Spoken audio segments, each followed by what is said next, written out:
to my channel, Swiftly Shy, where we go over programming tutorials. Today we're going to be talking about optionals in Swift. What are they, how do you use them, and how can you safely unwrap these optionals. This tutorial is great for any beginners who are looking to get into Swift if they're confused about optionals.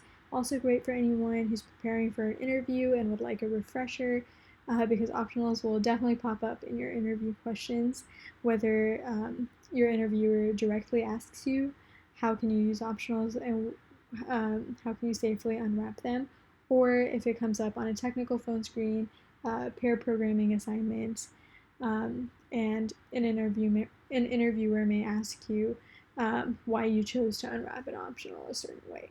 So let's get started. Optionals in Swift are represented via the question mark. So you can see here my variable student name is of type optional string. What this means is that this variable can hold type string, or it can have no value, in which case it is nil. So in this case, we've only declared the variable, so it has no value and it is nil. So what does this mean when you're coding? So let's go ahead and have an example. So let's try and construct a full name for the student. So full name equals student name plus last name. Okay, so we're trying to construct a full name, but Xcode gives us an error. So it says value of optional type string question mark must be unwrapped to value of type string. So in order to use this variable, it must have a valid value. So how can we safely unwrap? Unwrapping an optional essentially means extracting the value of it if one exists, and if one does not exist, then handle that case separately. So if we try and fix this error, we are given two options. So the first one is using a Nil-Coalescing operator, which we will talk about next, as you can see. And then the second option is to force unwrap using the exclamation point force unwrapping operator. So let's go ahead with this option here. So we use an exclamation point, and Xcode claims that they have fixed our problem. But this is very dangerous, and this is why we do not recommend force unwrapping optionals, is because your app will most certainly crash if there's no value. So you can see here, this error, execution was interrupted, basically means that your app has crashed. And I'm sure you guys have seen this within your code base when you were starting out.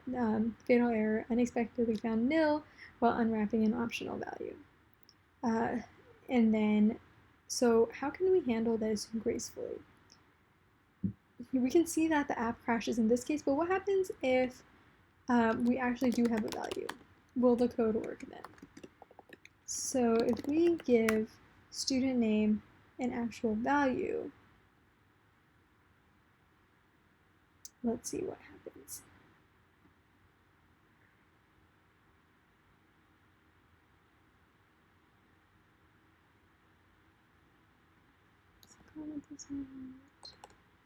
Yeah, so we have the full name here, Sally space last name, exactly how we wanted.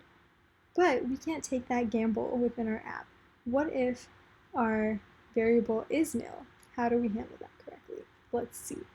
The next option for handling optionals is the Nil-Coalescing operator. So this is the second option given to us by Xcode to fix our problem.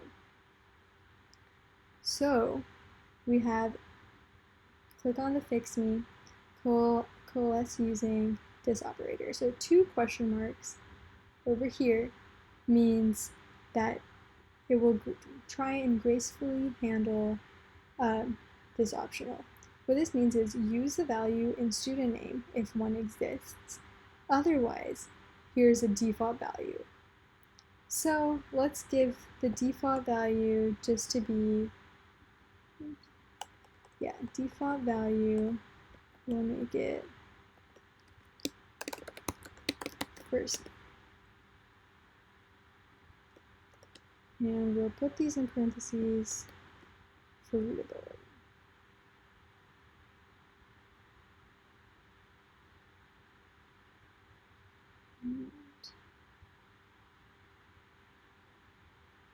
So as you can see, let's expand this a little bit, full name is Sally space last name because our variable here has a value. But we'll see what happens when the variable does not have a value, and it is nil. So our variable is nil. We have come here, use a Nil-Coalescing operator, 2 question marks, and it does not have a value, it is nil, so we use this string first name. It's first name underscore last name, it's not Sally last name. So that is the second technique that you can use. One of the most preferred techniques is an if-let statement, which essentially is way more readable than the Nil-Coalescing operator. I think you're able to see the cases more clearly. This is how it works. So you can say if let first name equals student name, then let full name equals first name plus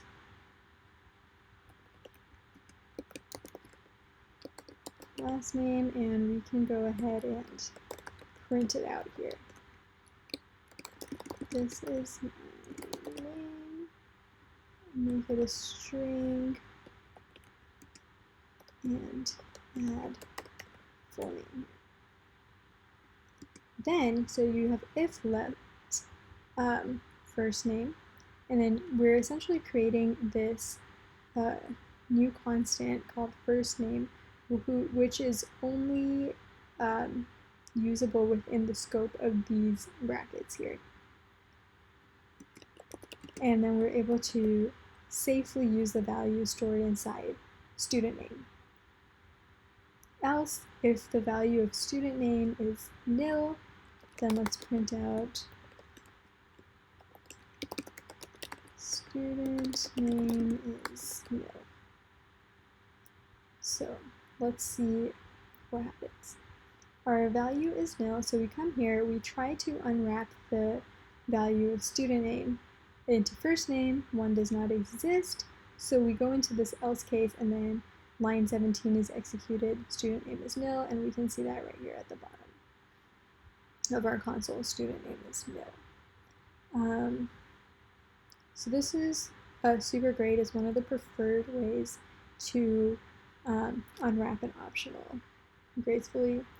Nothing wrong with the Nil-Coalescing operator, but for readability, sometimes it's easier, and if you're using complex variables and you have more logic to do, then go ahead and use an if-let statement. Similarly, we have guard statements. Guard statements are typically used in functions. So let's go ahead, create a function here, create full name, and it takes in the student name, which is a string, optional, and let's see what happens here. So suppose we have the student name, and we want to do the same thing. We want to come here and say, this is my full name. So this function takes in a name, and we want to print it out. because it's an optional, Xcode will tell us that we need to first unwrap this optional before using the value here. So what we're going to do is use a guard statement. So let's say guard first name equals student name, else return, and let's also do print it out. Returning early student name is Nil. So then throughout the code we will use first name as our example. Comment this out, then we have our example of the guard statement.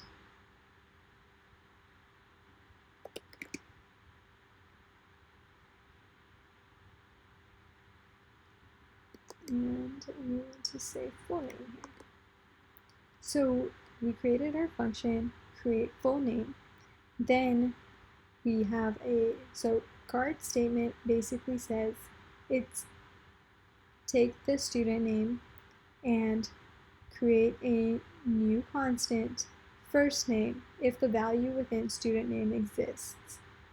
If it exists, then use first name throughout the function. If it does not exist, if the value is nil, then return early. So guards are really great in functions because you're able to exit the code early if you identify that your value is nil of the variable that you're trying to investigate.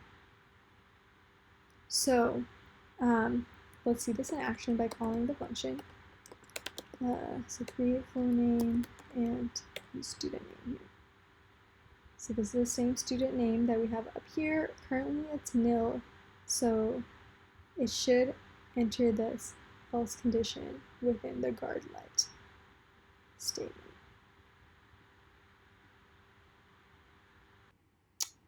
And that's exactly what happens here.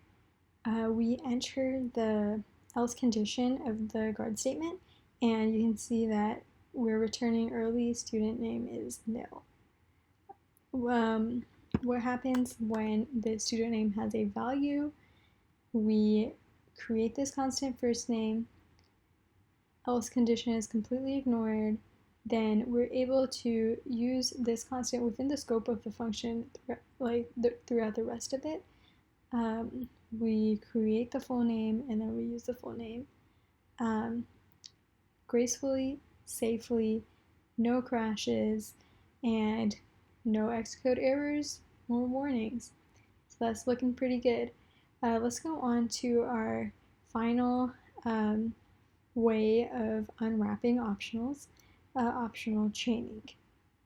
So optional chaining is great to use when you have properties within a struct or a class, any kind of model where the properties are optional within it and you have to access it. So let's go ahead and create a variable student A, and it's of type student, optional student. And let's say we want to set the value of this variable. So student A age, suppose we want to set it. Automatically Xcode adds a question mark here. What this means is that we are trying to gracefully handle the optional case of student A.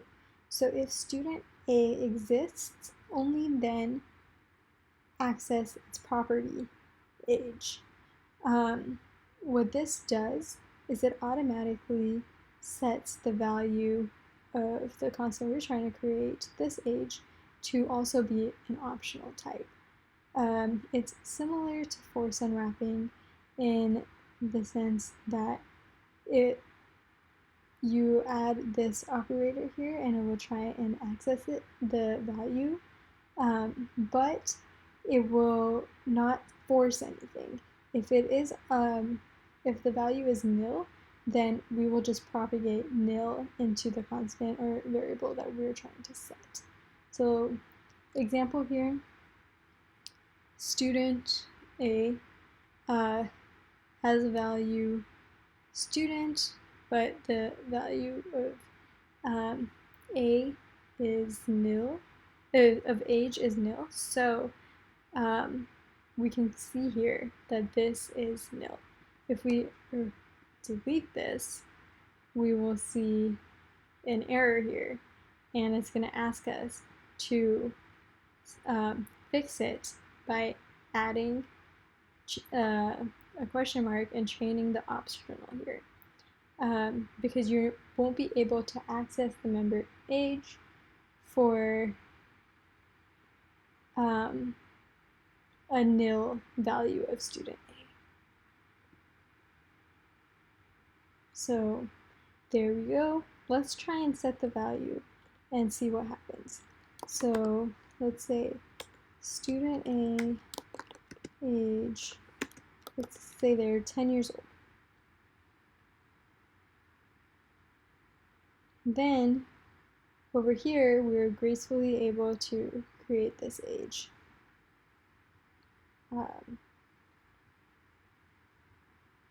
10 years old. So let's also go ahead and set the value of student A's name.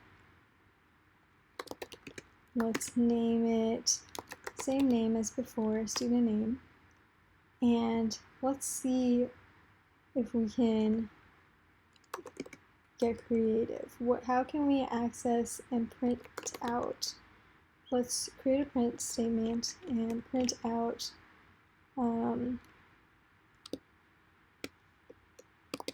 student is, and have their name.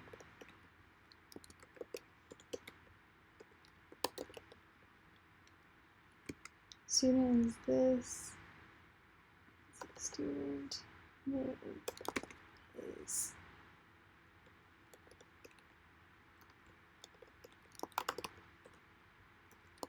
age, years old. So I wanted to say student Sally is 10 years old, but hey, I'm getting all these errors.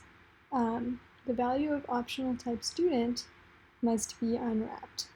So we need to ensure that we use optional chaining here. Okay, let's fix it. This should work fine, right? No. So because we're doing functions on a string, the string interpolation produces these errors here. So we want to unwrap the value. We don't want it to say student optional Sally is optional 10 years old. So let's go ahead and use our if let statement and see what can be done. So we could do if let name equals student A name. Then another technique is we can use create multiple constants in the if let statement. So this will save you a lot of space and make your code look much more concise. So let's do it this way.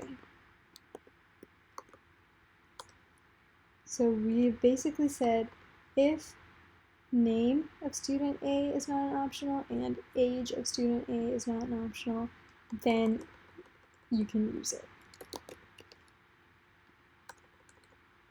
That way we're checking for both optional cases. And then else, print out no name or age provided. So let's see. We have student Sally is 10 years old. We've successfully unwrapped both of these optionals and printed them out. let's see what happens when these properties are not set. Or let's say the age is not set. What would happen in that case? We would say, go into this else condition, no name or age is provided. Same thing this case. Again, no name or age provided. And there you have it. This is how you unwrap optionals. And hope this tutorial helped you. Just as a recap, we talked about 5 different unwrapping techniques. First one being force unwrapping, which we do not recommend. Second one being Nil-Coalescing operator, which is the question mark. Then we have the if-let statement, very commonly used, recommended. We also have the guard statement.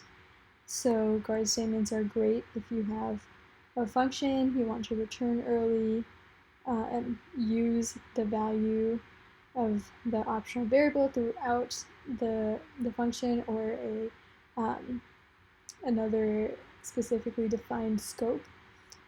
Then we have optional chaining, which is great to use when you have properties that you would like to access, and that is represented by a question mark dot property. And I hope that helped, and feel free to subscribe to my channel, leave comments, let me know what kind of videos you'd like to see in the future. Thanks.